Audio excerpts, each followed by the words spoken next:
as we struggle to bring Americans together from across the political spectrum to form substantial and committed institutions that will support the battle for freedom and equality, the struggle against slavery and corporate governance by the billionaires, the Second Amendment of the Constitution, the right to bear arms, keeps coming up as a point of contention, of division in our discussions.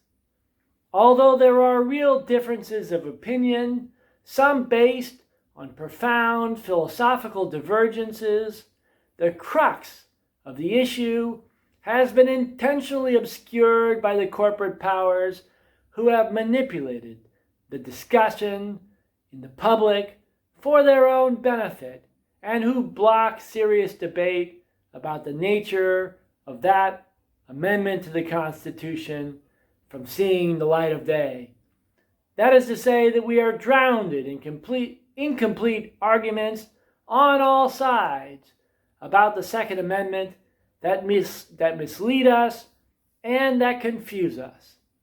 On the one hand, we have those, largely but not exclusively people we call progressives, who point to the horrific levels of gun violence in the United States and who compare the number of gun deaths in the United States with those in just about any other country, thus demonstrating that we have a runaway problem with guns. They then suggest that this problem originates with the Second Amendment, which the conservatives have misinterpreted as giving the citizen a carte blanche to possess weapons and to use them. This side of the debate advocates strict regulations on the possession of guns as federal policy as the best way to end this nightmare.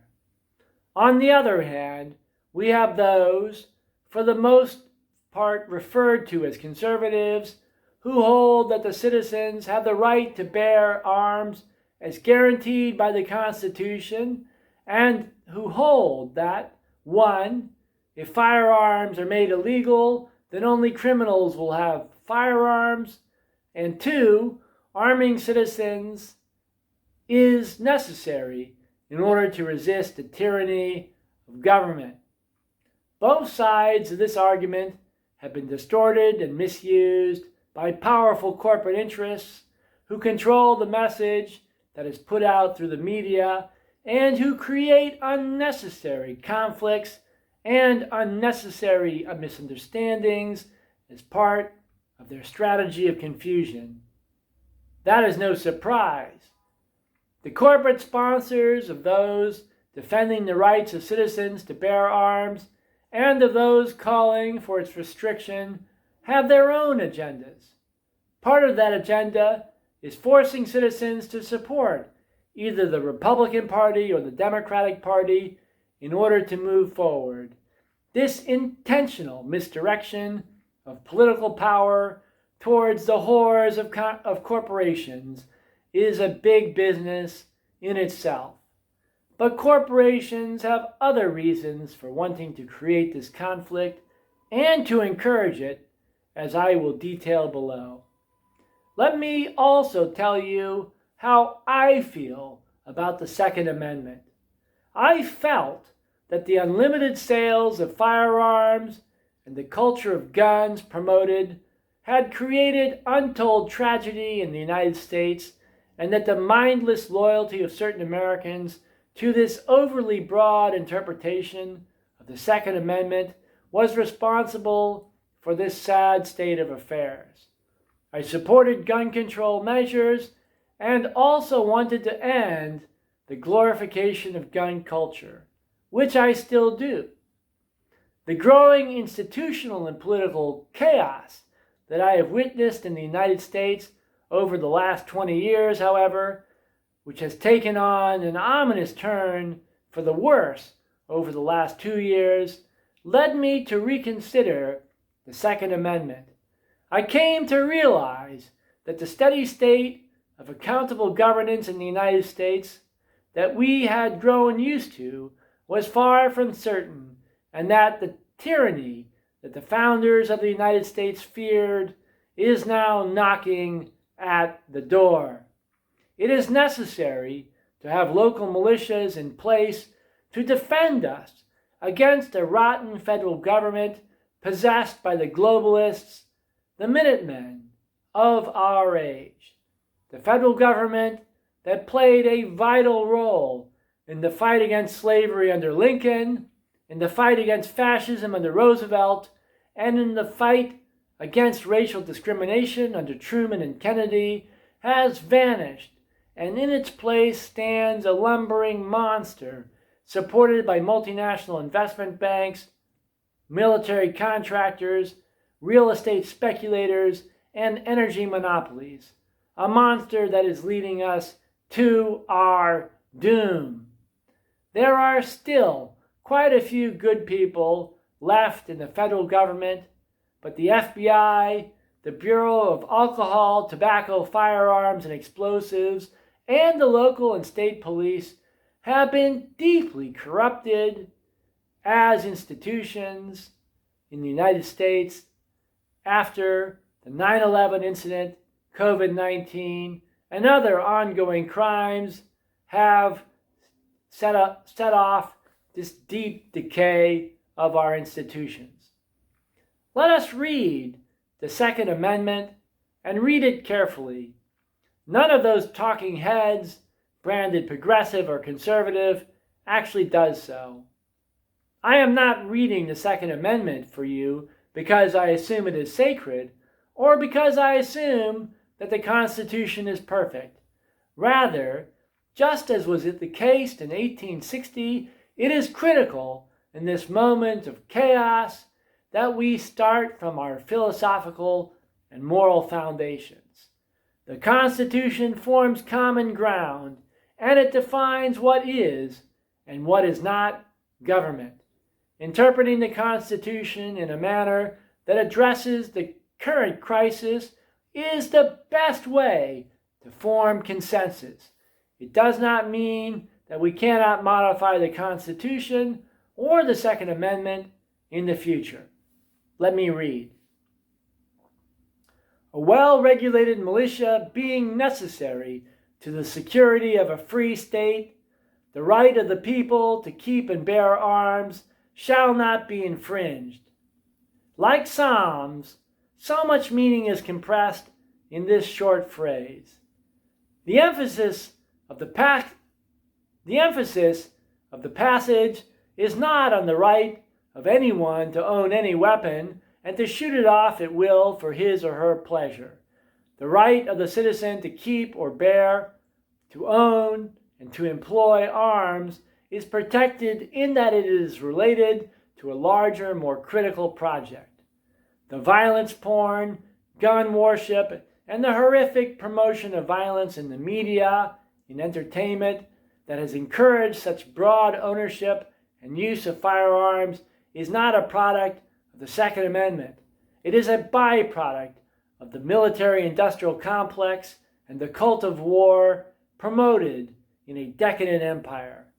The fortunes made by gun manufacturers who sprinkle money on the National Rifle Association to promote a reckless vision of the American dream are the result of the pursuit of profit at the expense of the citizen. Their profits are tied not only to local, domestic sales of arms, but also to global war. Let us read the text again. A well-regulated militia being necessary to the security of a free state, the right of the people to keep and bear arms shall not be infringed. The first part is clearly the primary clause that necessitates the right to keep and bear arms mentioned in the second part. A well-regulated militia being necessary to the security of a free state resonates for us in this age of chaos. There are three elements missing in the United States of America today that are mentioned therein. Let us consider each one. The first is a well-regulated militia. The current militia, The military is an unregulated monster that has merged with criminal forces around the world and has devolved into a mercenary power which strives to extract wealth for the rich and powerful through the use of force and to generate revenue through the sale of weapons, through the enforcement of sanctions, and other services for pay. Such a militia is not well regulated. It is suicidal. The second word is security. The current military, industrial, financial, intelligence, medical, trade complex has nothing to do with security for the citizens of our nation. Of course, there are groups in the military who are serious about security, who remain loyal to the Constitution and to the people of our nation. But they are not the dominant force.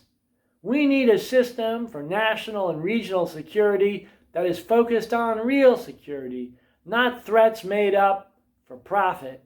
If we do not have such a system, then the current military is a clear and present danger in that it grants multinational criminal operations access to the full range of weapons, starting with mass psychological manipulation, while the citizens are left unarmed. The third phrase is a free state.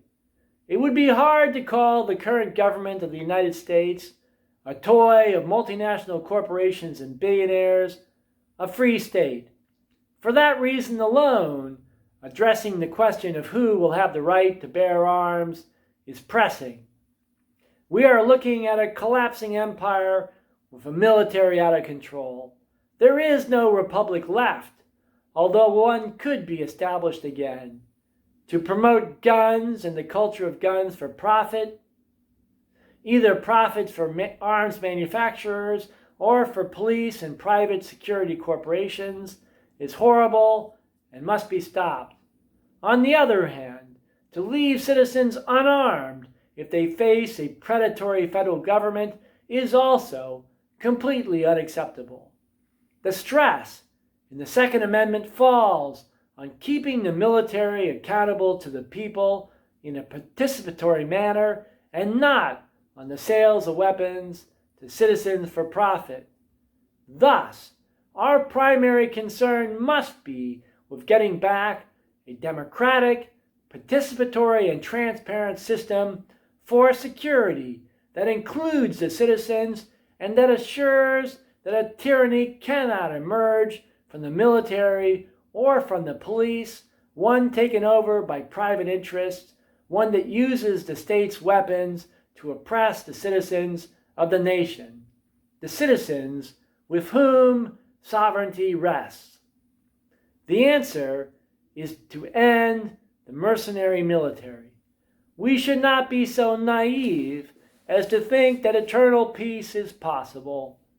Like Plato said, only the dead have seen the end of war.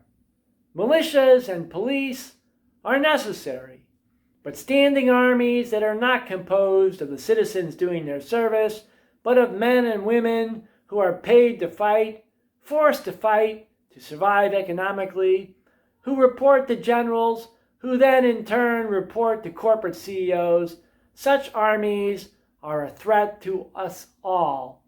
We must create an accountable military that is linked to us, the citizens, at the local level.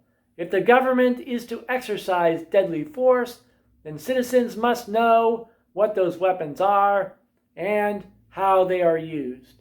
If deadly force is to be used, it should be used by trained citizens who are trusted by their neighbors and not by strangers who are distant from us. But what if there's a war, you ask? First, note that the United States is full of weapons at every level that are held in a non-transparent manner by government agencies whose actions are classified so as to make them unaccountable. That unaccountable military and police is already at war with us. The next war may not be like the wars we prepared for. It may be a world war or a civil war or something hybrid, a matching of likes and likes around the world. That could mean that you, the citizen, must be armed and ready to defend yourself. I think that it was just such a crisis that the Founding Fathers imagined back then. They did not adhere to the cult of guns, the sick culture that surrounds weapons today, but they knew that no political system will be stable forever and that it is a mistake to have the state in control of all forms of deadly force. It is also clear that many of the efforts to promote gun control in recent days are fundamentally different from what came before. Today, much of the gun control legislation is not about reducing deaths from gun violence, but rather about extending the authority of the federal government to do what it pleases to citizens without any accountability. I watched sadly this shift over the last 20 years. We need to simultaneously combat the sick culture of guns and to reduce the number of guns in the street, while at the same time raising the understanding of weapons on the part of citizens and creating a military that is participatory and that is run by citizens, one committed to the long-term interests of our nation.